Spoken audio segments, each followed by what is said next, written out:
William Tay, quand on voit ce chiffre, le chiffre du jour, plus 1,7% l'inflation ce mois de mars, et quand on voit les tendances, et ce que nous disait Florent, le fait que ça puisse ensuite, le prix de l'énergie, se répercuter sur d'autres secteurs, est-ce qu'il y a à craindre que ce ne soit que le début ? On ne peut pas savoir si c'est que le début, parce que ça dépendra du déroulé du conflit au Moyen-Orient et notamment en Iran. La question qui est posée, c'est quel est l'impact sur les Français ? Pourquoi est-ce que l'inflation, on se concentre dessus ? Qu'on ait une inflation importante, c'est déjà arrivé dans l'histoire de France. On a déjà arrivé à des moments où il y avait 7, 8, 9, 10 points d'inflation. Le problème, c'est quand l'inflation est supérieure au taux de croissance et surtout supérieure à la croissance des salaires. Et donc, quand vous avez une inflation qui est supérieure à la croissance des salaires et à la croissance du pays, en fait, c'est-à-dire que les Français perdent du pouvoir d'achat. Et que la France, globalement, perd du pouvoir d'achat. C'est à ce moment-là, en fait, que vous avez un problème. Et comme on a un écart qui est très important, parce que nous avons une croissance qui est annoncée comme faible cette année et une inflation qui est annoncée comme importante, les Français vont globalement perdre du pouvoir d'achat. Comment ça aura un impact ? Ça aura un impact sur l'énergie, ça a été évoqué par votre journaliste, mais ça aura également un impact sur l'ensemble des produits. Pourquoi ? Parce qu'au-delà de l'utilité du pétrole et de l'énergie, c'est qu'en fait, le produit industriel, qu'est-ce que c'est que l'industrie ? C'est de la conversion de l'énergie en produits. Et donc, si l'énergie augmente, inévitablement, les produits vont augmenter. Pourquoi ? Parce que pour acheminer, la France importe beaucoup de produits. Donc, il faut importer les produits. Ils ne se baladent pas tout seuls. Donc, ils se baladent en transport, en avion ou en bateau. Et donc, forcément, ça augmentera les coûts de production. Inévitablement, vous aurez des augmentations de coûts de production, des augmentations de coûts de transport, une augmentation de l'ensemble du phénomène qui fera que, inévitablement, l'ensemble des produits vont, si le conflit dure, augmenter à long terme. Pourquoi ? Parce qu'en fait, le principal fournisseur et le principal exportateur de l'Iran, c'est la Chine. Or, c'est la Chine qui produit une grande partie des produits manufacturés, des grands produits textiles, qui aujourd'hui inondent la France et l'Europe. William Tay, on le disait, le gouvernement a proposé des aides ciblées, là par exemple sur les routiers. Et à l'inverse, le Rassemblement national voudrait une baisse des taxes. Or, la baisse des taxes, elle bénéficierait à tous les Français. Est-ce que derrière ça, il y a quand même une injustice, dans le sens où ceux qui sont les plus vulnérables en bénéficient, mais aussi ceux qui ont du pouvoir d'achat et qui pourraient se permettre de payer plus cher leur carburant. Comment se fait-il que le RN propose cette mesure qui, en fait, bénéficie aux plus riches ? Parce qu'ils se disent qu'il faut viser large en vue de l'élection présidentielle et donc par conséquent, vous ne faites pas de discrimination lorsque vous êtes dans l'opposition, alors que lorsque vous êtes au gouvernement, vous avez davantage de la responsabilité. Quand vous êtes dans l'opposition, vous pouvez proposer n'importe quoi, de toute façon, c'est pas grave. De toute façon, ça ne sera pas appliqué. Vous n'êtes pas pour faire élire, et puis de toute façon, il est peu probable que le gouvernement reprenne une proposition de Marine Le Pen ou du Rassemblement national. Là où c'est plus compliqué d'un point de vue... Il y a deux problèmes. Il y a un problème qui est financier, c'est que ça coûte très cher, ça a été rappelé à plusieurs reprises, et il y a un problème également d'injustice. C'est-à-dire qu'en fait, quand vous faites des aides ciblées, on cible souvent la question des ménages et la question des revenus. Or, moi, je pense qu'il y a une autre question d'injustice, c'est la question de la distance par rapport à une métropole et par rapport à votre lieu de travail. Parce que si vous habitez dans une métropole, si vous habitez à Paris, peut-être que vous êtes un ménage pauvre, vous avez des moyens de transport de substitution comme les transports en commun, les vélos, etc.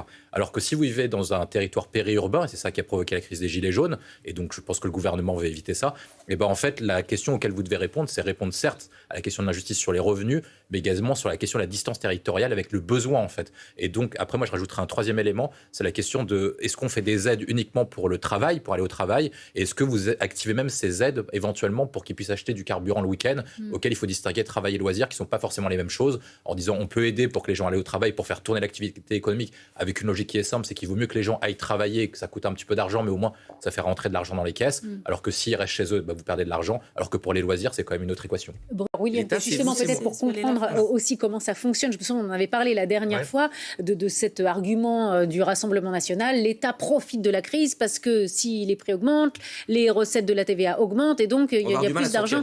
Voilà, donc comment ça fonctionne très concrètement ? Parce qu'après, il y a une baisse de la consommation qui fait... Est-ce que vous pouvez nous expliquer un petit peu de manière pédagogique ? Vous avez une chose qui est simple, c'est que la TVA, c'est un pourcentage du prix. Donc si le prix augmente, inévitablement, les recettes de l'État augmentent. La question, mais c'est pour quelques jours. Justement, William Tay va expliquer. La question, c'est est-ce que, en termes de montant absolu et le montant que vous récupérez à la fin de l'année sur la TVA, sur le carburant, au regard du fait que les prix augmentent, en fait, les Français se comportent de manière à peu près ciblée. Si vous avez une augmentation qui est légère, les Français ne changent pas d'habitude de comportement.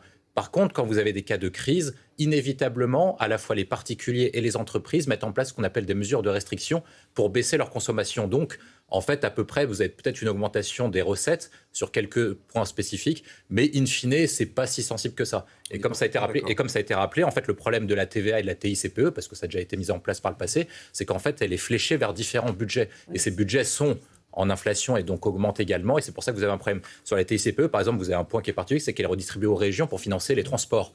Or, le coût des transports augmente. Sur la TVA, comme en fait on a de moins en moins de recettes fiscales, en fait la TVA est chargée également de financer la protection sociale et le coût de la protection sociale a augmenté. Donc inévitablement, ce que l'État va perdre d'un côté, en fait il doit le combler de l'autre côté. C'est pour ça que vous avez une augmentation à peu près là. Juste pour terminer dessus, ce mécanisme a été mis en place non pas sur la TVA mais sur la TICPE, donc la taxe intérieure sur les produits pétroliers par François Hollande en 2012. Et en fait, d'une part, ça coûte très cher à l'État. Et ça ne fait pas bouger beaucoup de lignes parce qu'en fait, les Français gagnent à peu près 2-3 centimes et ce n'est pas ça qui révolutionne leur vie. Mais la question que vous posez, en fait, quand vous êtes gestionnaire de l'économie de la France, c'est est-ce que les mesures que vous portez sont rentables d'un point de vue économique ? Moi, je pense que les aides proposées par le gouvernement sont plutôt rentables. Pourquoi ? Parce que si vous faites en sorte que en fait, vous ne donnez pas assez d'aide, en fait, les gens ne peuvent pas aller travailler. Donc, certes, ça vous coûte un peu d'argent en termes de recettes, mais sinon, vous perdez tout complètement parce que comme les gens ne vont pas travailler, bah forcément, vous n'avez pas de recettes de l'autre côté. Donc ça, toutes ces aides-là, en fait, le gouvernement doit évaluer chaque secteur, secteur par secteur, quartier par quartier, quels sont les endroits où ils sont nécessaires pour aller travailler. Parce que si quelqu'un, et les gens sont plutôt rationnels, bah, ça leur coûte plus cher d'aller travailler que ce que ça leur rapporte, bah forcément, ils n'iront pas travailler. Donc, tous ces secteurs-là, ils doivent les aider. Ensuite, après, les aides générales, moi, je pense que d'une part, ça ne marche pas, j'y crois pas. Et en plus, il est probable que si vous baissez de manière générale, et bah, les Français veulent garder la baisse générale, non pas pendant 2-3 mois, mais jusqu'à la fin de l'année de manière plus large. Et donc, le forcément... dit, c'est pérenne, hein, c'est pour toujours. Pérenne, quand la TVA baisse, c'est pour toujours. Et moi, je pense que vu les montants évoqués, on est plutôt sur une vingtaine, trentaine de milliards d'euros, parce que quand vous regardez le coût de la facture énergétique en 2022, c'était plutôt dans ces ordres-là. Or, il faut quand même se rappeler la difficulté qu'a eu Sébastien Lecornu à trouver 30 milliards d'euros avec un accord avec les socialistes. Il a dû céder sur la réforme des retraites, etc. Donc, faire tout ce qu'il a fait pour au final tout lâcher sur une crise qui va peut-être pas durer jusqu'à la fin de l'année, ben, je ne pense pas qu'il le fera et je pense qu'il va rester plutôt sur le premier segment qui sont les aides ciblées avec une rentabilité par secteur. Guillaume Tay, votre point de vue, parce que là on disait effectivement être le favori à 1 an de l'élection, oh là là, c'est le pire scénario, c'est la catastrophe. Mais pourquoi ? Parce que quoi, la parole à un moment donné va lasser, parce qu'il va y avoir des challengers, on préfère les challengers ? Moi je suis pas sûr de... Parce que c'est vrai qu'il y a ce précédent Alain Juppé qui peut effrayer un petit peu Édouard Philippe. J'ai un sondeur à côté de moi, Alain Juppé est annoncé favori de l'élection présidentielle mais pas favori de la primaire. Où là c'était beaucoup plus compliqué avec Nicolas Sarkozy, alors que, et justement pour l'analyse d'Édouard Philippe, c'est justement de dire de ne pas aller à la primaire, parce que c'est l'endroit où Alain Juppé, son mentor, avait perdu il y a 10 ans maintenant, quasiment jour pour jour. Donc c'est là où je mets un point. Ensuite après, est-ce que le favori gagne toujours ? Parfois ça arrive, en 2022 c'était Emmanuel Macron qui était favori, il a gagné l'élection présidentielle. En 2007 c'était Nicolas Sarkozy qui était favori, il a gagné l'élection présidentielle. François Mitterrand était favori en 88, il a gagné l'élection présidentielle également. Donc ça arrive à plusieurs reprises que le favori gagne l'élection présidentielle. Le problème quand vous êtes favori, c'est qu'en fait tout le monde va vous attaquer et tout le monde va vous cibler, que ce soit les opposants, mais également les concurrents internes. Et le risque pour Édouard Philippe, c'est pas vraiment d'affronter Mélenchon, Marine Le Pen, c'est qu'en fait que des gens comme Retailleau ou comme Attal, qui peuvent potentiellement faire partie de son socle électoral, le critiquent et que lui doivent rassembler un socle qui est plus large d'ici la fin de l'année pour opérer ce qu'on appelle une candidature commune du socle commun, alors que on va dire après inévitablement, ils se sont battus dans une forme de primaire qui ne dit pas son nom et qu'ensuite après il doit rassembler des gens qui se détestent mais qui vont dire, et ça va être l'argument qui va être porté par les opposants, qui s'unissent uniquement pour conserver le pouvoir, alors qu'en fait, au fond, il ne partage ni conviction, ni sympathie personnelle. L'avantage, c'est qu'il est dans la même filiation, donc au moins il le prennent pour modèle. Voilà, il y a un Juppé au milieu qui s'est planté, donc c'est pas facile. Après, le point sur Édouard Philippe, moi je pense que c'est la question de la dynamique qu'il va réussir à poser. Or, certes, il a une dynamique depuis sa victoire au Havre. Je pense que ça va lui permettre d'avoir des points d'avance au sein du socle commun, parce que ça va faire une pression très forte sur Gabriel Attal et sur Retailleau pour se retirer à l'automne. Et je pense qu'on va avoir d'ici l'été en fait un combat entre les trois pour savoir qui va prendre le leadership. Mais il a tellement d'avance maintenant dans les enquêtes d'opinion que je vois mal comment Retailleau peut passer de 8 à 20 d'ici l'automne. Et idem pour Gabriel Attal, ça va être très compliqué. Par contre, la difficulté qu'il a, c'est est-ce qu'il va réussir à faire donner une espérance de victoire à son camp ? Or, il a un problème majeur, au-delà de l'affiliation avec Alain Juppé, c'est que ses tactiques de campagne, sa tactique médiatique et les façons dans lesquelles il amène les thèmes de campagne créent un doute dans une partie de son camp, parce qu'en fait, on voit bien que certes, il a un crédit très fort dans l'opinion, il a un bilan jugé comme premier, ce qui est assez bon, même si on peut regarder en détail, mais les Français pensent qu'il a été le meilleur Premier ministre d'Emmanuel Macron, en gros, pour résumer, au regard du fait qu'en fait, il a tenu une gestion de Covid qui était différente du président de la République, il avait beaucoup plus de recul, et donc au moins, comme il était en opposant avec le président de la République, ça lui a donné beaucoup de points de crédit. Par contre, là, en termes de campagne, en termes de dynamique de campagne, de comment marteler les thèmes de campagne, c'est clair que c'est pas Nicolas Sarkozy, et c'est là où ça inquiète une partie du centre et de la droite. Merci beaucoup.